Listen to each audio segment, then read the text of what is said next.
আমার কথাগুলো আবার আনা ডেরা বেকা। তোমরা শহরত বসে বসে আঙ্গুল চুষো আর গ্রামের বসে বসে সোলপলেরা এঙ্কেরা তাল চুষো।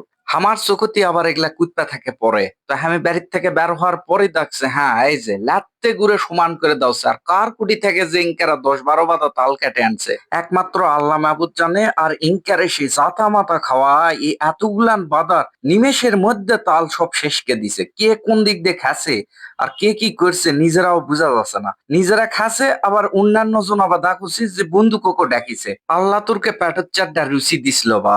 এ বেলাল ভাই তুমি কই? এটা তোমার জন্য এটা, আর এটা তোমার এটা চাচির জন্য এটা, আর তোমার জন্য এটা মা।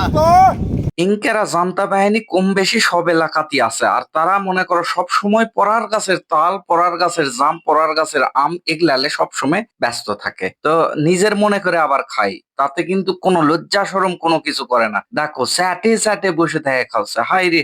আর এই স্যাংরাক দেখো সেন ই আবার তাল ভাগাভাগি লিয়ে কিন্তু কাদত করে আগরি দিছে। সে লাস্টে ওই আর তাল খাওছে না যে তাল খাবে না ওর ভাগত বলে কম হয়েছে, তো এই জন্য ওই বসে আছে। কিন্তু এদিকে সবাই সমানে মুখ চালাচ্ছে। আরে ভাই 10টা বাঁধা তাল 10 মিনিট যাবা দেয়নি। এগুলাই হলো ছোটবেলা লারির সাথে গিরা দেওয়া জিনিস, যা গ্রামের একেবারে প্রকৃত সৌন্দর্য।